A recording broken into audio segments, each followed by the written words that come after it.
Ok, donc on va commencer par une brève présentation. Donc moi, je suis Christina Hassen et donc je suis accompagnatrice de start-up et aussi d'intrapreneurs dans les grands groupes. Je suis formatrice aux méthodes Lean Startup et je suis aussi chef de produit FAIR. Donc FAIR, c'est un outil de profiling, un questionnaire qui est destiné donc aux entrepreneurs et aux intrapreneurs. Et moi, je suis Daniel Bellassène, président et fondateur d'Epigo. J'accompagne aussi des startups et des projets d'entrepreneuriat, mais j'accompagne aussi les concepteurs de programmes d'entrepreneuriat. Voilà, donc Epigo, c'est une société qui existe depuis longtemps. On accompagne tous ceux qui veulent entreprendre. Et là, vous avez une belle petite photo de l'équipe. Bon, nos clients, c'est essentiellement des grands groupes avec lesquels on a travaillé pour accompagner leurs start-upers ou leurs projets d'entrepreneuriat. Et puis, on vous a mis aussi quelques start-up et projets d'entrepreneuriat qu'on a suivis dans les derniers mois ou dans les dernières années. Et puis, on fait aussi également, on est aussi co-responsable d'un certificat qu'on a réalisé en partenariat avec Dauphine. Et ce certificat, c'est un certificat pour former ceux qui accompagnent les startups et les projets d'entrepreneuriat dans les grands groupes ou dans les incubateurs, accélérateurs. Voilà. Voilà pour la présentation. Merci Daniel. Alors, je voudrais juste faire un petit point avant de démarrer sur le but de ce webinaire. Donc, c'est pas, là, on ne va pas balayer toutes les problématiques qui sont liées à l'entrepreneuriat, déjà parce qu'on n'a pas assez de temps et parce que c'est vraiment extrêmement vaste. Donc, nous, ce qu'on va faire, c'est qu'on va vraiment aborder les points qui nous paraissent saillants et ça reste très subjectif. Hein. C'est notre point de vue, c'est notre expérience qu'on va partager. Et donc, on n'a pas la prétention voilà, de vous donner des leçons et vous avez aussi le droit voilà, de ne pas être d'accord. Nous, c'est vraiment un partage d'expériences qu'on va aborder pendant ce webinaire. Donc, l'intrapreneuriat, de quoi parle-t-on donc, je vous propose d'aller sur le clavardage et de noter pour vous, c'est quoi l'intrapreneuriat. Je vous laisse noter et nous dire ce que vous entendez par intrapreneuriat.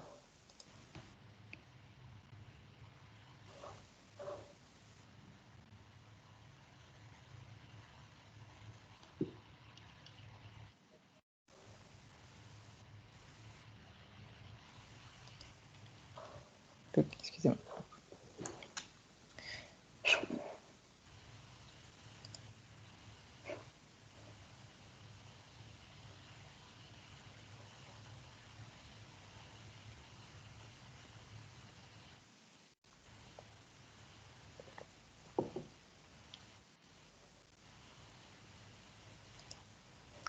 Donc Pierre, c'est la création d'une nouvelle entité au sein de son entreprise. Pour Laurent, c'est mener un projet en interne en posture d'entrepreneur. Ok. Je vous laisse encore une petite minute. Donc pour Irena, entrepreneuriat en interne dans les grands groupes. D'accord.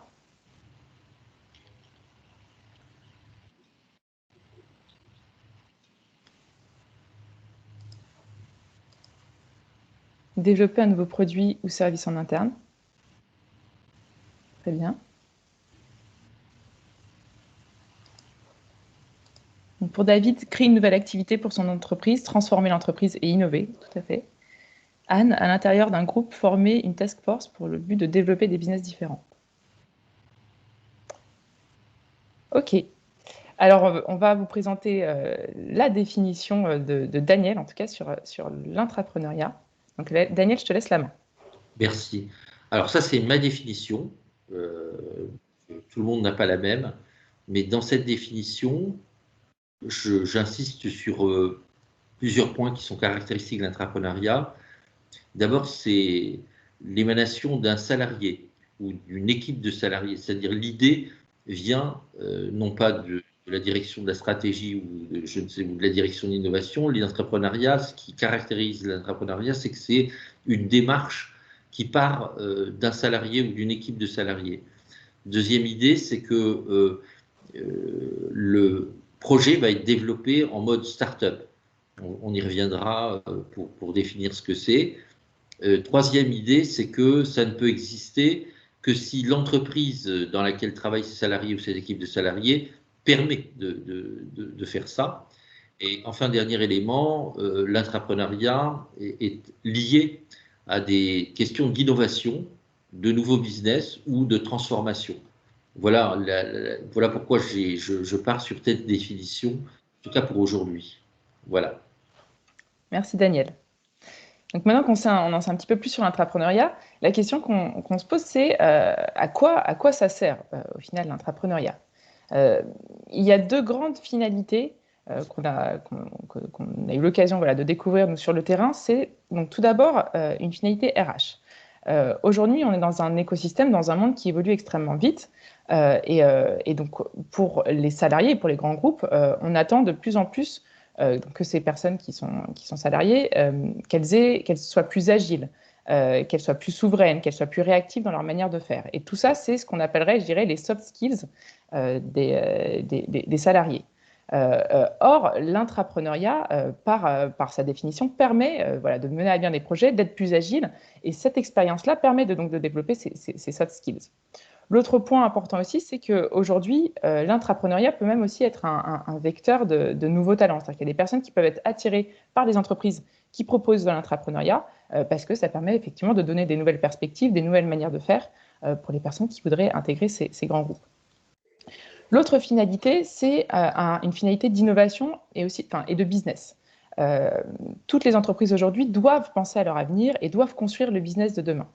Or, les salariés ont souvent de très bonnes idées. Donc, on peut avoir dans des grands groupes des entités qui sont destinées à faire de la recherche et du développement. Et pourtant, il y a des salariés qui ne sont pas dans ces entités et qui peuvent avoir de très bonnes idées. Pourquoi ? Parce que c'est des personnes qui sont au contact du terrain. Donc, d'une certaine manière, avoir l'entrepreneuriat permet de développer des nouveaux business, de toucher parfois un nouveau marché et d'avoir des nouveaux services quand habituellement, on n'avait pas l'occasion de prendre en compte ce qui était dit en interne. Donc, ce qu'il faut comprendre, c'est que ces deux choses sont intercorrélées. Si on s'intéresse uniquement à l'enjeu RH, on n'aura pas forcément d'innovation. Or, c'est aussi ce que recherchent les grandes entreprises. Et si on s'intéresse uniquement au business sans s'intéresser aux enjeux RH, c'est là que ça peut bloquer et que ça peut devenir compliqué à mener. Donc, l'intrapreneuriat, pourquoi c'est difficile ? Daniel, je te pose la question. Alors, moi, je te réponds que c'est même extrêmement difficile. On va prendre 3 exemples pour vous montrer. C'est une illustration. C'est une illustration du genre de difficultés devant lesquelles l'intrapreneur peut se retrouver. Alors, je prends un premier exemple. Je prends l'exemple de Karine. Donc, Karine, c'est une femme qui travaille dans un grand groupe et elle a développé un système permettant, avec un simple câble, de recharger une batterie de voiture électrique sans avoir à installer de borne. Donc elle a commencé son travail d'intrapreneur, elle a mené beaucoup d'enquêtes clients pour déterminer si c'était désirable son projet, elle a fait des tests de faisabilité technique pour s'assurer que ça marchait bien, et puis elle en est au stade maintenant où elle veut tester maintenant si des clients sont prêts à payer. Ces clients sont une étape très importante, s'il y a des gens qui sont prêts à acheter la solution. Et donc, elle a demandé à sa boîte de savoir comment elle allait faire pour facturer. Et puis, la réponse, c'est qu'il n'y a aucune business unit qui veut prendre le risque de facturer parce qu'ils ont peur des risques juridiques en cas de problème. Et le service juridique qui a été interviewé sur la question, a dit impossible. On ne peut pas vendre ça parce qu'il n'y a pas de certificat CE, donc on peut pas, on peut pas le faire. Et donc la Karine, eh bien, elle est bloquée à un moment où on est arrivé à un moment crucial, c'est-à-dire de faire la démonstration que le projet était viable parce qu'il y avait des clients qui étaient capables de payer. Eh bien, on est bloqué. Je veux dire, on est sur une difficulté qui est impossible à débrouiller. Voilà, premier exemple, premier témoignage. L'autre exemple dont je voulais vous parler, c'est l'exemple donc, de Brahim. Donc, Brahim est aussi jeune intrapreneur. Donc, il vient de démarrer dans son organisation où il y a déjà un dispositif d'intrapreneuriat. et on lui a laissé donc très peu de temps, donc en l'occurrence 2 jours par semaine de détachement par rapport à son poste actuel pour mener son projet. Et pourtant, on lui demande des résultats, et des résultats immédiats. Donc autant sur le développement donc, du chiffre d'affaires que sur la rentabilité. Et on lui donne donc, généralement 2 mois et on lui met des KPIs assez difficiles à atteindre. Or, un projet d'entrepreneuriat, c'est d'abord valider donc, la désirabilité, c'est ce que Daniel expliquait avant avec le cas de Karine. Donc, c'est de vérifier qu'on a des clients, qu'il y a des personnes qui ont une certaine appétence, qui s'intéressent à ce qu'on veut proposer. Et ça prend du temps. Et surtout, ça ne permet pas forcément d'avoir des KPIs tout de suite sur donc, le chiffre d'affaires et la rentabilité.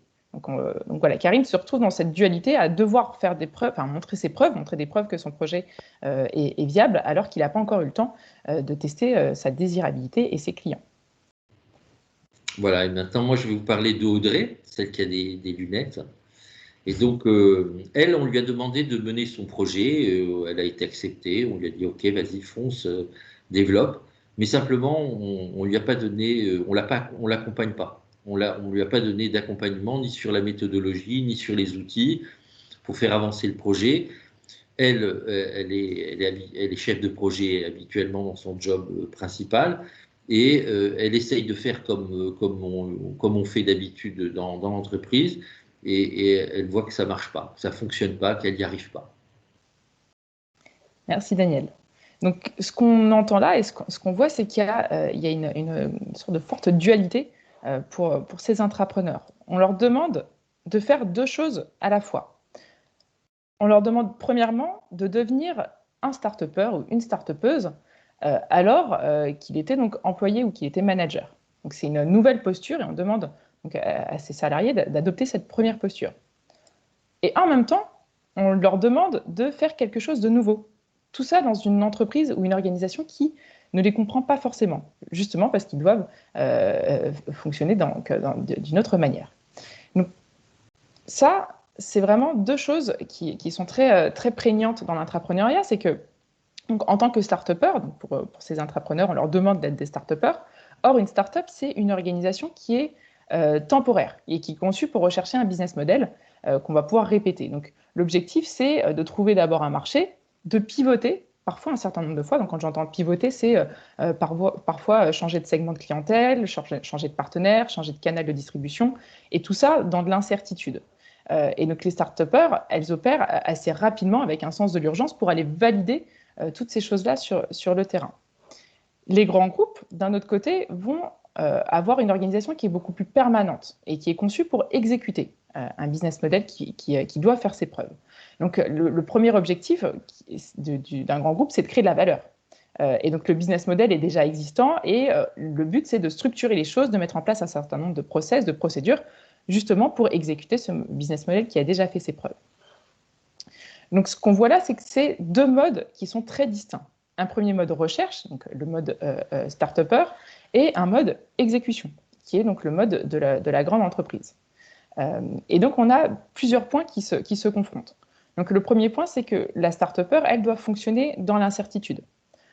Parce que, généralement, elle ne connaît pas son marché, et donc elle doit faire des recherches et justement vérifier la désirabilité, dans un premier temps, du projet qu'elle mène. Les grands groupes, eux, ont un autre mode qui est plutôt de minimiser cette incertitude. Donc, au lieu d'aller tester et d'aller prendre le temps, comme Brahim, d'aller sur le terrain et d'aller vérifier certaines choses, le but d'une grosse organisation, c'est de faire en sorte qu'il n'y ait pas d'erreur et justement qu'on minimise l'incertitude. Le deuxième point est le droit à l'erreur, tout simplement. Quand on est un start-upper, on est vraiment dans la recherche, dans l'incertitude, et donc il faut se laisser la liberté et la marge de liberté pour faire des erreurs, essayer, tester, regarder ce qui marche et ce qui ne marche pas. Or, une grande organisation a pour but, elle, de minimiser le nombre d'erreurs. Les grandes organisations essayent à tout prix d'éviter que les choses ou que la chaîne de production dévie et donc de minimiser un maximum de choses et d'erreurs pour que ça fonctionne. Quatrième point, pour les start-uppers, on est dans une amélioration qu'on appelle itérative. Donc, quand j'entends itérative, c'est vraiment la boucle entre le moment où on va imaginer quelque chose, aller tester sur le terrain, aller vérifier que ça fonctionne pour à chaque fois l'améliorer. Or, les grandes entreprises sont plus dans un processus linéaire, parce qu'elles ont déjà des process qui sont très établis, le business model est déjà présent, et donc il n'y a pas forcément cette recherche itérative pour améliorer les choses.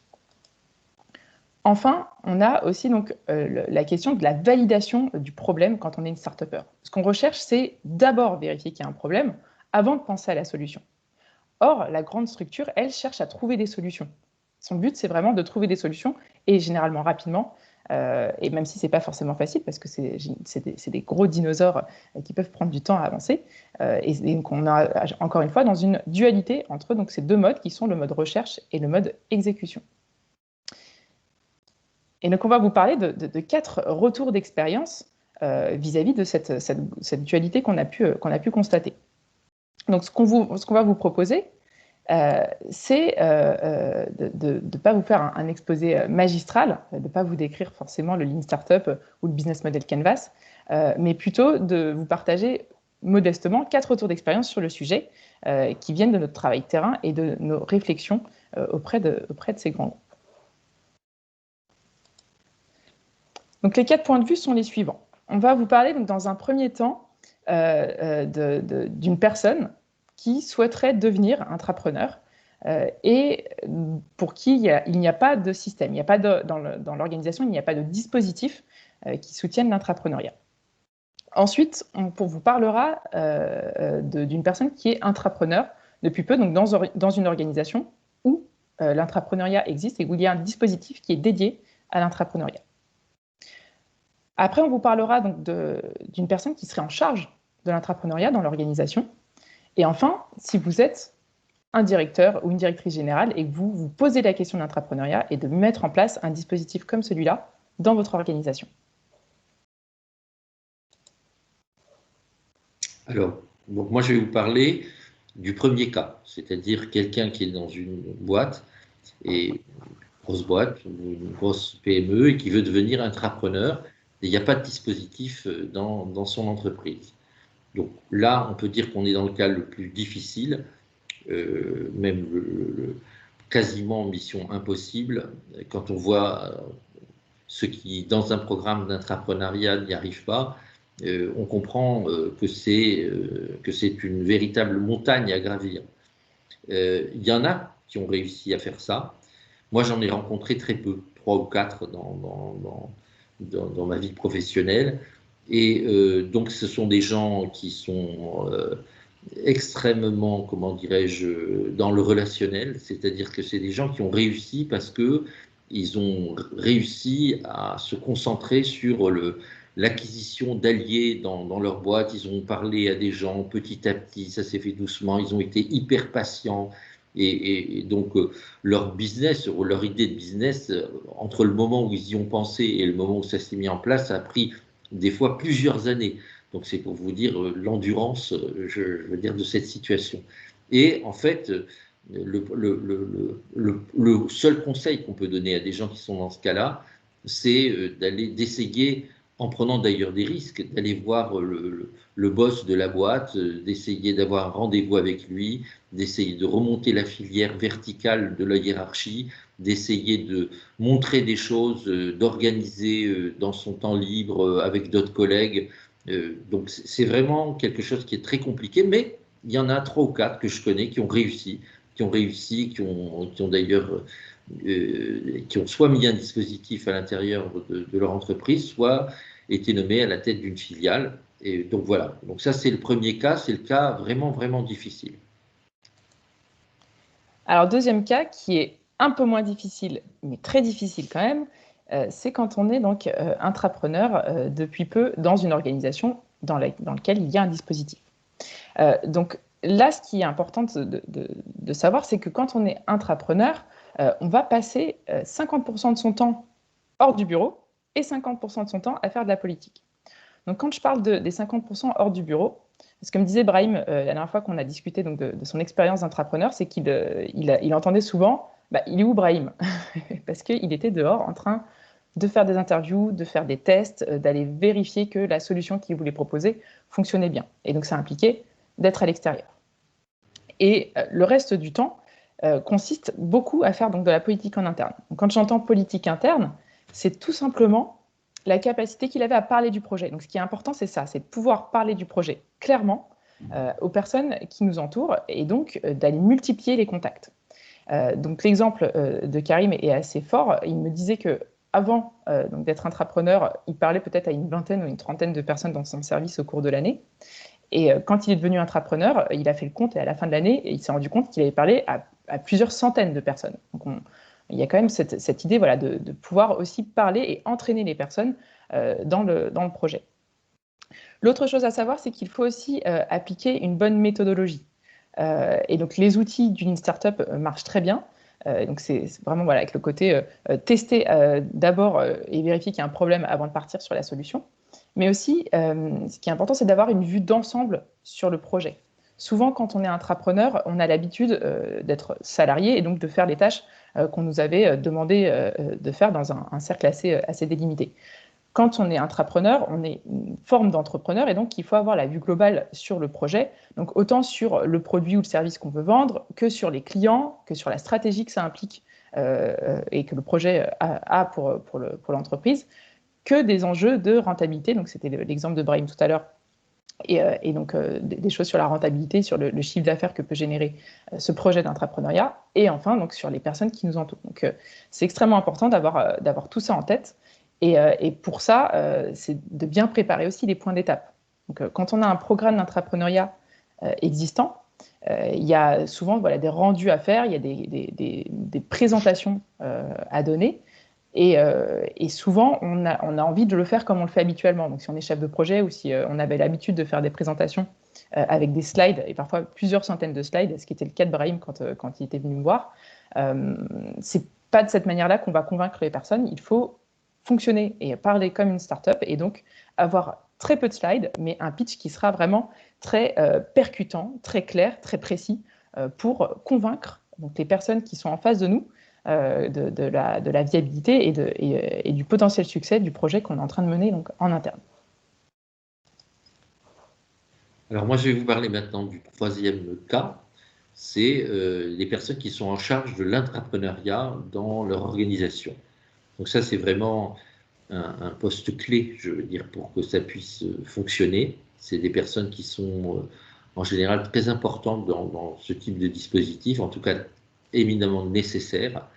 Et donc, qu'est-ce qu'elles font, les personnes qui sont en charge de l'intrapreneuriat? Ben, pratiquement, deux missions, c'est protéger les intrapreneurs et anticiper la suite pour eux. Donc, quand on parle de protéger les intrapreneurs, il y a un premier aspect, c'est que ces personnes-là, en charge de l'intrapreneuriat, elles doivent finalement être bilingues.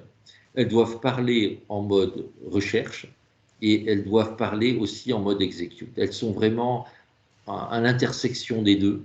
Et donc, elles sont déjà là pour protéger le mode explore du mode execute, c'est-à-dire répéter ce qu'on est en train de faire, faire comprendre l'état d'esprit, montrer qu'on est sur des problématiques différentes, qu'on ne peut pas mener le projet de la même manière, qu'on ne peut pas leur demander la même chose, etc. Face à des gens qui finalement sont des acteurs de l'intrapreneuriat parce qu'on en a besoin, c'est des ressources de la boîte dont on a besoin, mais qui ne savent pas ce que les personnes sont en train de faire, en tout cas qui ne sont pas intéressés par ce type de projet. La deuxième chose, c'est gros travail pour ceux qui sont en charge d'entrepreneuriat, c'est régler les problèmes RH.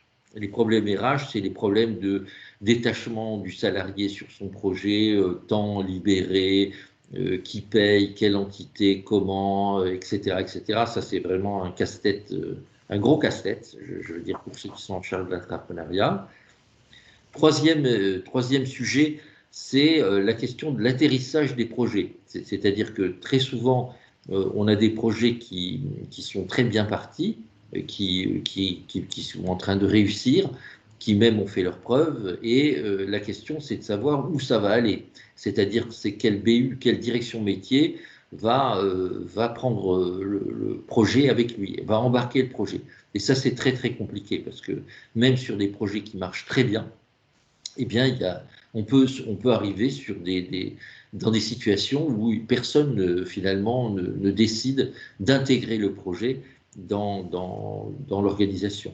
Et d'ailleurs, ça crée quelquefois des départs, je veux dire, des départs qui sont liées justement au fait que, puisque personne ne veut de ce projet, les porteurs de projets vont monter leur start-up, et donc l'entreprise finalement ne bénéficie pas du travail qui a été fait, en tout cas pas directement. Ça m'est arrivé plusieurs fois de constater ça, et donc le chargé de l'entrepreneuriat doit éviter, je veux dire, que ça se passe comme ça. Ou alors, il y a aussi ceux qui finalement abandonnent le projet. C'est qu'est-ce qu'on en fait de ces personnes qui abandonnent le projet, où elles vont, comment on les valorise, et si c'est pas bien fait, je veux dire, si on s'en occupe pas, et bien là aussi, j'ai vu aussi des personnes qui, ayant arrêté leur projet d'entrepreneuriat, ne se voyaient pas du tout retourner dans leur BU d'origine avec tout ce qu'elles avaient appris, avec tout ce qu'elles savaient faire à présent. Et donc, il y a aussi des personnes qui ont carrément quitté l'organisation. Donc, je veux dire, au niveau du résultat, ça peut être donc vraiment totalement contre-productif, parce que finalement, au niveau RH, les personnes sont pas satisfaites, elles s'en vont, ou elles quittent l'entreprise, ou elles vont monter leur truc. Et sur le plan business, eh ben, ça apporte rien, puisque aucune BU finalement ne bénéficie de l'innovation. Donc ça, c'est vraiment le travail des chargés d'entrepreneuriat que de s'assurer et de mettre de l'huile dans les rouages pour que ça fonctionne. Donc, heureusement, quelquefois ça fonctionne, mais la plupart du temps, ça coince beaucoup.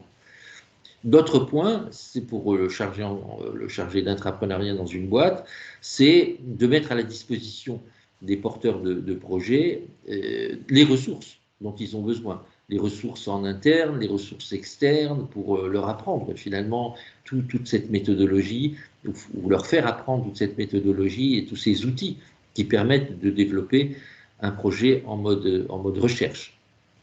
Et enfin, dernier point, pour celui qui est en charge de l'organisation, de l'entrepreneuriat dans l'organisation, c'est également d'ouvrir des portes. C'est le côté réseau, c'est le côté j'ai besoin de ci ou j'ai besoin de ça, j'ai besoin de parler avec le contrôle de gestion, boum, on le met en relation, j'ai besoin de parler, parce que dans une entreprise, et là je reviens à ce que je disais dans le premier point, c'est-à-dire quand il n'y a pas de programme d'entrepreneuriat et quand ce n'est pas organisé, c'est absolument impossible de toucher un certain nombre de personnes. Eh bien, les chargés d'entrepreneuriat permettent de le faire.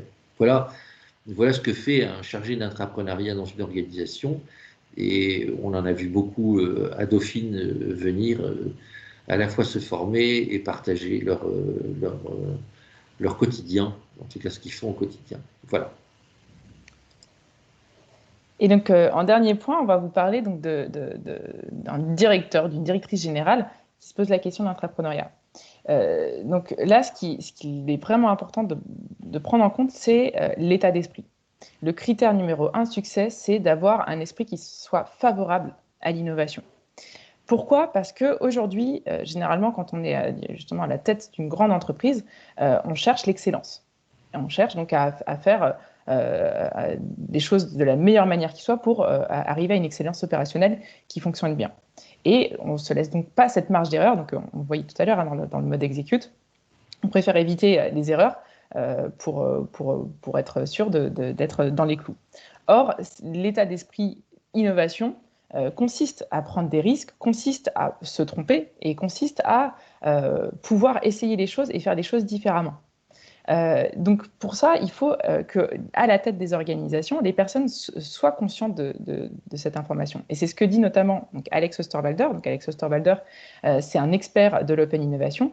Et ce qu'il explique après, donc lui aussi ses retours terrain, c'est que le dirigeant lui-même doit porter une attention sur l'innovation. Donc lui-même, il doit prendre du temps pour découvrir ce que ça fait d'innover et donc de ne plus penser par exemple, des KPIs très précis sur des BU en attendant que ce soit juste de la performance opérationnelle. Et donc, il faut complètement changer cet état d'esprit. Et donc, pour ça, il faut, par exemple, avoir des KPIs qui soient atteignables pour ces entrepreneurs, pour leur permettre d'expérimenter, pour leur permettre d'essayer et d'avoir cette liberté d'aller justement sur le terrain et de ne pas forcément avoir un résultat immédiat, mais d'avoir un résultat qui sera consolidé par les itérations qu'il aura faites. L'autre chose qu'il faut prendre en compte, c'est aussi la stratégie qu'on veut avoir. Quelle est la stratégie aujourd'hui de l'entreprise et comment est-ce qu'on peut inscrire ce programme d'entrepreneuriat dans cette stratégie. Et en même temps, donc, tout ça avec des personnes qui sont embarquées, qui sont motivées et pour lesquelles on va avoir des incentives. Donc en permettant la marge, je dirais, d'erreur, hein, il faut aussi donc, laisser la possibilité à ces personnes d'avoir ces marges d'erreur. Et donc il faut les soutenir, leur faire des incentives, leur proposer d'être valorisés dans cette démarche-là et de pas leur taper sur les doigts si ils n'ont pas les résultats qu'ils avaient escomptés quand ils étaient en dehors d'un cadre entrepreneurial. Donc tout ça, c'est vraiment extrêmement important et c'est ça qui permet à l'intrapreneuriat justement de proposer des choses innovantes, de proposer des choses nouvelles qui sortent souvent, et c'est le but des sentiers battus.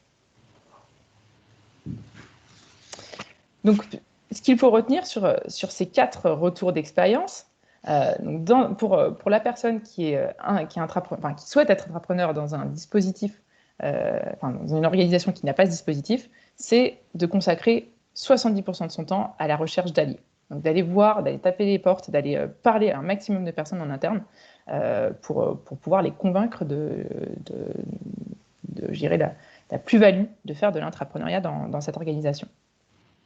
Pour donc, les intrapreneurs qui sont déjà dans un dispositif, c'est donc de partager le temps avec de l'exploration, donc le mode explore 50% hors du bureau et 50% à faire de la politique en interne.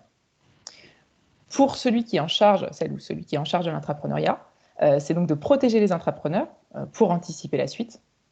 Et enfin, donc pour une directrice ou un directeur général, qui se pose la question de l'intrapreneuriat, c'est de changer d'état d'esprit et d'avoir un état d'esprit qui sera favorable à l'innovation. Donc Daniel, je te laisse la main. Ok, donc moi, quelques mots de conclusion pour dire qu'en fin de compte, pour que l'intrapreneuriat réussisse, il faut que les intrapreneurs soient accompagnés en interne et en externe.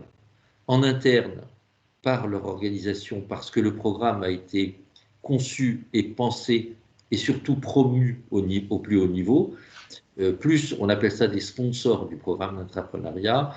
Moi, j'ai remarqué que ceux qui duraient dans le temps, c'était les programmes d'entrepreneuriat qui étaient sponsorisés au plus haut niveau. C'est-à-dire qu'au niveau de la DG, au niveau du CODIR, et qu'il y avait plusieurs d'ailleurs personnes du CODIR, et que ça ne peut fonctionner que s'il y a toute une chaîne, je veux dire, à l'intérieur de la boîte qui permettent ça, c'est-à-dire donc au plus haut niveau des sponsors, un CODIR qui est OK, un CODIR qui dans le management intermédiaire, donne des consignes, un responsable d'entrepreneuriat qui est chargé comme on l'a dit tout à l'heure, de faire la cuisine, je veux dire, de tout ça.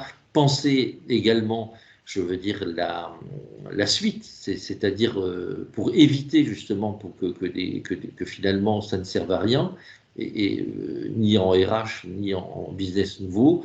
Et ça, c'est tout ce qui doit être mené en interne. On ne peut pas décréter l'intrapreneuriat comme ça, on peut faire une saison, on peut faire un hackathon, on peut réunir des gens, et puis après, ça sert strictement à rien, ni sur le plan RH, ni sur le plan nouveau business. Et puis le deuxième point, c'est que n'est pas un intrapreneur qui veut.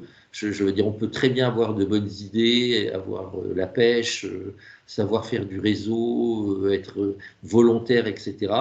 Un projet d'intrapreneuriat, un projet en mode start-up, ça se construit d'une certaine façon, avec des outils, des méthodes dont on a parlé, le Lean Startup, le Test and Learn, la méthodologie autour de ce que vous avez dit tout à l'heure, Christina, autour de faire, de profiling, d'entrepreneurs. Il y a tout un tas d'outils, de méthodes, et il faut il faut que ces intrapreneurs puissent avoir accès, être formés, être accompagnés sur ces méthodes. Et donc, ce qui marche bien en général, c'est quand il y a aussi un accompagnateur externe, des accompagnateurs externes, c'est-à-dire des gens qui sont spécialistes de l'accompagnement de start-up. Et c'est en général, quand on a fait le mélange des deux, c'est-à-dire là, en tout cas l'expérience d'Epigo, là où on a pu travailler ensemble avec l'organisation et des accompagnateurs venus de chez nous, que ça a bien fonctionné. Là où ça n'a pas très bien fonctionné, ce sont les organisateurs qui pensent savoir tout faire, y compris du Lean Startup, de l'accompagnement en mode Startup, etc., et qui chantent ça. Et l'autre chose qui n'a pas marché, c'est les boîtes dans lesquelles on arrivait pour accompagner des projets où rien n'avait été pensé, construit, etc. Donc on a accompagné des projets, ok, mais ça n'a jamais été très loin. Et surtout, ça n'a jamais rien apporté, ni en nouveau business, ni en transformation, ni en agilité. Voilà, donc il faut les deux, de l'accompagnement en interne et de l'accompagnement en externe. Et donc avant de se lancer là-dedans, il faut que la DG, d'abord, première étape, comment dirais-je, c'est de voir en quoi l'entrepreneuriat peut être la réponse à ses besoins RH et ses besoins de nouveau business, et puis ensuite de dérouler quelque chose de cohérent. Voilà pour ces quelques mots de conclusion. Voilà, donc si vous voulez aller plus loin, je vous conseille quelques lectures. D'abord quelques lectures sur le blog d'Epigo, sur le mode recherche et le mode execute, sur toujours le blog Epigo, un article sur les outils nécessaires pour les intrapreneurs, un autre billet de blog qui est une réflexion sur la différence entre une start-up et un grand groupe et le problème culturel que ça peut poser entre ces types d'organisations. Voilà. Et puis si vous avez envie aussi, vous pouvez aussi visionner une vidéo que j'ai fait sur justement pourquoi souvent l'innovation échoue dans les grandes entreprises, dont j'ai en partie parlé durant ce webinaire. Voilà, donc il y a aussi d'autres choses que l'on fait à Epigo. On fait des formations pour mener un projet en ligne startup. Christina fait, comment dirais-je, qui est responsable de l'outil Faire, fait aussi des formations là-dessus, très importantes pour quand on est intrapreneur ou d'ailleurs entrepreneur, de pouvoir faire le point sur ses préférences dans les dimensions entrepreneuriales d'un projet. Et enfin, pour ceux que ça intéresse, je vous propose, ceux qui sont intéressés par la formation à l'accompagnement à l'intrapreneuriat, on a, donc je vous en ai parlé au tout début, on a co-construit un certificat avec Paris Dauphine, auquel vous pouvez vous inscrire si ça vous dit de vous lancer dans cette voie. Et enfin, il y a la newsletter d'Epigo, à laquelle vous pouvez vous abonner, qui est sur notre blog. Voilà. Merci Daniel. J'ai partagé, je ne sais pas là si vous venez de le voir sur le chat, les liens vers donc les billets de blog dont on vous a parlé, et je vais rajouter aussi le lien pour la newsletter. Donc on va profiter de ces dernières minutes. Déjà, on va vous remercier d'être là et d'assister donc à ce webinaire. Et je vais arrêter le partage des slides pour vous laisser la parole. Voilà, s'il y en a qui ont des questions à nous poser, n'hésitez pas à le faire et on va en profiter. Voilà, on a un petit quart d'heure de questions-réponses. Et d'ailleurs, même si ce n'est pas des questions de partage, je veux dire, d'expérience, ça nous intéresse aussi. Voilà. Tout à fait. Hop, ça y est.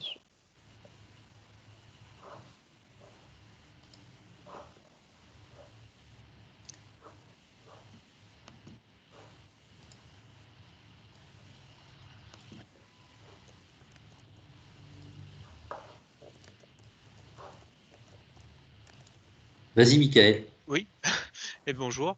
Vous m'entendez bien? Oui, très bien. Très bien. Eh bien, merci beaucoup déjà pour justement ce récapitulatif et justement votre retour sur l'état de l'entrepreneuriat. Et ça a été très intéressant, effectivement. Personnellement, je suis un ancien entrepreneur et j'arrive aux mêmes conclusions. L'entrepreneuriat est quelque chose de particulièrement difficile. La mise en place d'un incubateur intrapreneurial aussi. Mais moi, mon point de vue, c'est aussi que la mise en place justement d'un programme intrapreneurial participe à la transformation des entreprises. Et je pense même qu'on peut axer la transformation, une partie de la transformation de l'entreprise autour justement du programme d'intrapreneuriat. C'est à peu près ce que je vois aussi, parce que en ce moment, j'échange pas mal avec aussi des intrapreneurs d'Airbus qui ont quelques difficultés, ou de Cdiscount. Et je vois justement qu'il y a quand même une démarche très importante. Et puis, j'ai eu le même constat, la direction générale, sans elle, il n'y a pas de salut. Merci, Mickaël. Donc vraiment très bon point de vue, hein. Merci. Merci, et on partage. En tout cas, je partage, je pense que Daniel aussi, mais je le laisse s'exprimer si c'est le cas. Est-ce qu'il y a d'autres personnes qui veulent prendre la parole?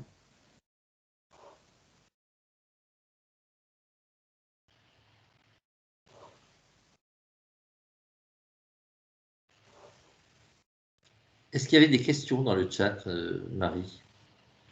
Non, pas vu.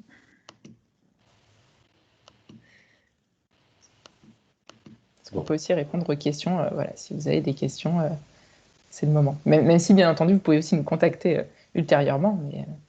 Moi, je voudrais rebondir sur ce qu'a dit Mickaël. Il se trouve que Mickaël, on se connaît puisque on s'est rencontrés sur le programme d'entrepreneuriat d'un grand groupe d'opérateurs de téléphone. Donc, ce que je veux dire, Mickaël, ce qui m'intéresse, c'est ton projet. Il a été, c'était un projet lauréat, je veux dire, Tout à fait. du programme, donc le meilleur projet, je veux dire, qui a été sélectionné. Ce que je voudrais savoir, c'est est-ce que, avec une idée, moi, que j'ai trouvé très, comment dirais-je, quelque chose qui était révolutionnaire, qui était quelque chose qui n'était pas un petit truc, mais un truc qui pouvait bouleverser la manière de travailler, quelque chose de très puissant. Je voudrais savoir ce qu'est devenu ce projet, même si on doit rester dans la confidentialité et qu'il y a des trucs que tu peux pas dire. Je voudrais savoir où a été ce projet. Je veux dire, qu'est-ce qui s'est... Ça, c'est ma première question. Et puis, deuxièmement, toi, en tant qu'entrepreneur, qu'est-ce que tu en as tiré sur le plan de ta carrière personnelle? Est-ce que ça a été quelque chose d'avantageux? Est-ce qu'au contraire, tu en as pâti? Voilà, c'est ces questions-là que je voulais te poser. Alors, pour ce qui est justement de l'expérience, de ma propre expérience en tant qu'entrepreneur, c'est que à partir du moment où on commence à être entrepreneur, il n'y a pas de retour possible, hein. Il s'agit d'une véritable transformation, une évolution, et on a après, on a justement une façon de faire, une façon de voir les choses qui a changé. Et en fait, il n'y a pas de possibilité justement de faire un retour arrière. C'était pas possible. Enfin, surtout moi, j'ai fait passer plus d'un an et demi en entrepreneuriat officiellement, plus d'un an et demi dedans. Et c'est ma conviction, c'est que on ne peut pas justement se réadapter. On est obligé de poursuivre, de faire quelque chose d'autre. Et pour ce qui est du projet sur lequel justement j'ai mené, ce projet est actuellement en stand-by, je pourrais dire, parce qu'il y a des problèmes justement avec des BU. Nous, les BU en fait sont dans l'exécution en ce moment. Surtout en temps de crise, les BU, on leur demande justement de rapporter le plus possible et de ne pas dépenser.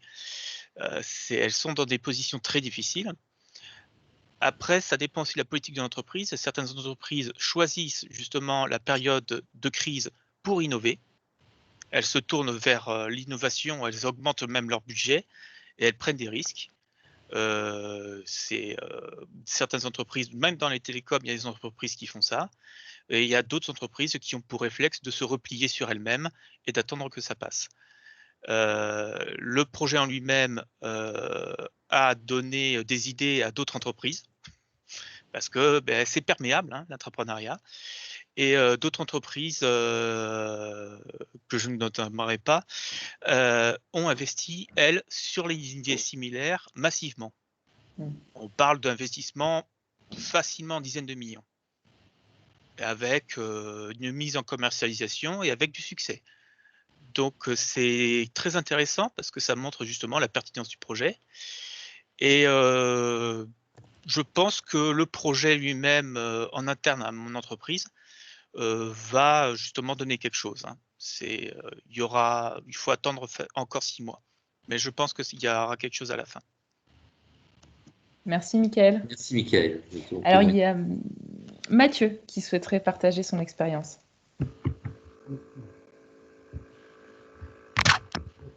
Je partage. Bonjour à tous. Bonjour Mathieu. Bonjour.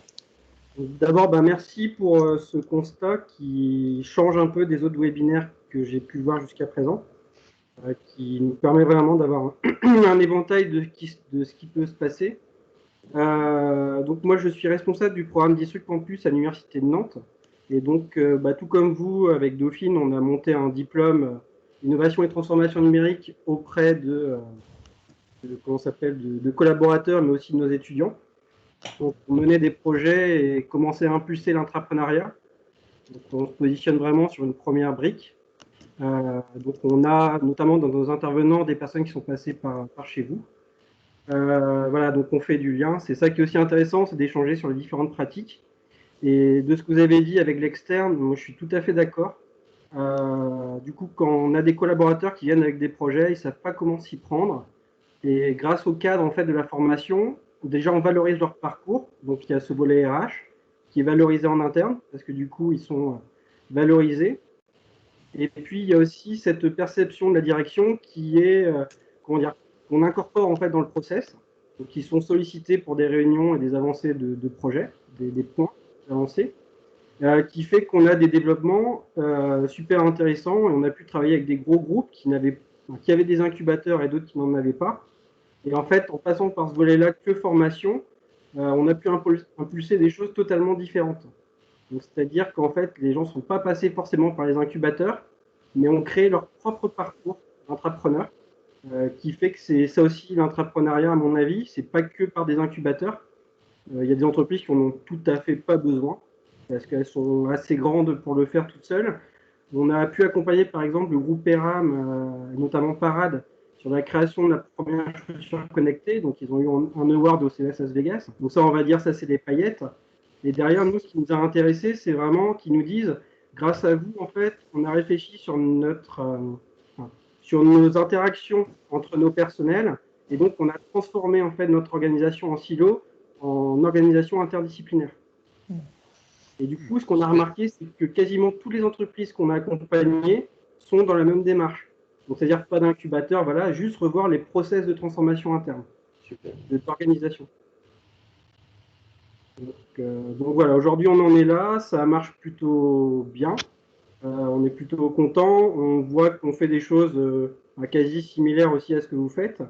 On essaye de mettre un peu plus de projets, parce que du coup voilà, c'est lié aussi aux projets entreprises notamment, et puis on intègre aussi une petite dose de recherche. Nos étudiants ont 25 heures par groupe pour accéder au labo de recherche. Ce qui fait que ça donne une dimension tout autre au projet. Et là, du coup, il y a des chercheurs qui passent un peu de temps pour leur expliquer aussi que l'innovation, c'est pas que des idées, hein, il y a aussi du terrain, et que la mise en application, voilà, ça n'a rien à voir avec ce qu'on peut. Merci Mathieu. Merci beaucoup. Alors Daniel, on a une question d'Alicia sur comment financer un incubateur d'entrepreneurs et d'intrapreneurs dans un grand groupe. Eh bien, c'est un projet d'intrapreneuriat de faire ça direct, tu vois. Ça, c'est le projet, le cas numéro 1. Je suis intrapreneur dans un pays où on ne fait pas d'intrapreneuriat et je veux monter un incubateur dans ma propre organisation. Eh bien, il y en a qui ont réussi à le faire. D'ailleurs, je veux dire, j'ai un exemple, je ne peux pas te donner le nom, mais j'ai un exemple où ça a marché. Eh bien, c'est le même. Le financement, il ne peut venir de toute façon que des ressources internes dans un premier temps de la boîte, parce que je ne vous raconte pas les financements externes avec une organisation. Déjà, c'est compliqué de brancher un câble dans un mur, je veux dire dans une boîte. Alors, imaginez un cofinancement entre un grand groupe, des gens extérieurs et tout ça sur un projet qui n'existe pas. C'est très, très compliqué. Donc, le seul financement possible, il ne peut venir que des ressources de la direction de l'innovation ou d'une direction métier, parce qu'il n'y a pas que eux qui peuvent qui peuvent être séduits par le projet, mais c'est toute une démarche où, avant de passer au financement, il faut convaincre au plus haut niveau tout un tas d'acteurs pour derrière, après, parler financement et mise en place. Merci Daniel. Alors après, on aura une question donc de Géraldine et de Cédric, et après on devra arrêter les questions parce qu'on va dépasser sinon sur le temps. Donc la question de Géraldine, c'est est-ce qu'aujourd'hui on a des élèves venant des RH dans la formation Dauphine? Alors oui, enfin j'aime pas les appeler des élèves parce que c'est des professionnels et on est dans la formation professionnelle continue, donc c'est des gens qui sont loin, très très loin d'être des élèves. Et bien en tout cas, des participants, si on peut les appeler comme ça, oui, il commence à y avoir des personnes qui au départ, je veux dire, ne sont pas dans une direction de l'innovation ou dans une direction ou dans un incubateur. Et il y en a pas encore beaucoup, mais on en a 3-4 qui arrivent pour transformer, je veux dire, qui arrivent pour transformer leur organisation et qui s'intéressent aux méthodologies, à l'état d'esprit Lean Startup, souffle créatif et compagnie. Et donc, j'en connais quelques-unes, en tout cas, qui ne font pas d'accompagnement de start-up, mais qui accompagnent ou qui ont mis en place dans leurs propres projets, les projets transverses de leur boîte, des méthodes qui sont tirées de ce qu'on fait à Dauphine. Merci Daniel. Alors, il y a deux questions pour Cédric. La première, c'est est-ce que tu places une frontière, et si oui, sur quels critères entre une démarche d'innovation interne et l'intrapreneuriat? Alors, moi, la frontière que j'y ai mise, c'est d'où vient l'idée. Je veux dire, pour moi, dans l'intrapreneuriat, c'est forcément, je veux dire, une idée qui vient du salarié ou qui vient d'un groupe de salariés. Maintenant, on peut très bien mixer les deux, où on va avoir la direction de l'innovation qui va parler d'un certain nombre de défis, par exemple, un défi sur l'intelligence artificielle, un défi, etc. Et à partir de ces défis, faire un appel à idées par rapport à ces défis. Donc ce que je veux dire, c'est qu'on peut avoir un lien entre les préoccupations de l'organisation et la grande entreprise et la direction de l'innovation, etc. Mais pour qu'il y ait un intrapreneuriat, eh bien, ce qui est dans l'intrapreneuriat, c'est que l'idée, en tout cas, à partir de ce défi, comment on va relever ce défi, quelles sont les idées pour se relever ce défi, eh bien, c'est les salariés qui les apportent et pas la direction de manière verticale qui dit, bon, bah, donc, pour relever ce défi, on va faire ci, on va faire ça, et on va monter une équipe projet qui va être comme ci, comme ça. C'est l'inverse. Merci Daniel. Et donc toujours une question de Cédric. Je pense qu'il faudra être exhaustif parce que on peut parler des heures. Mais donc Epigo, donc sur notre démarche à nous. Donc comment est-ce qu'on accompagne les dispositifs d'intrapreneuriat, quelle forme ça prend, jusqu'où, quelle est la nature et quel est le volume de projet? Beaucoup de questions. C'est une grosse question. Hein. Disons que effectivement, on a deux casquettes. On a une casquette qui est mettre à la disposition des organisations, des accompagnateurs, facilitateurs, d'Epigo et des gens qu'on a aussi formés à Dauphine qui sont aussi capables de faire ce travail. Donc ça, c'est le côté opérationnel avec méthodes, outils, méthodes qui sont connues sur le marché comme le Lean Startup, le Business Model Canvas, des méthodes qui ne sont pas connues et qui sont des méthodes maison de type FAIR, des méthodes créatives, etc., qui sont vraiment fabriquées par Epigo.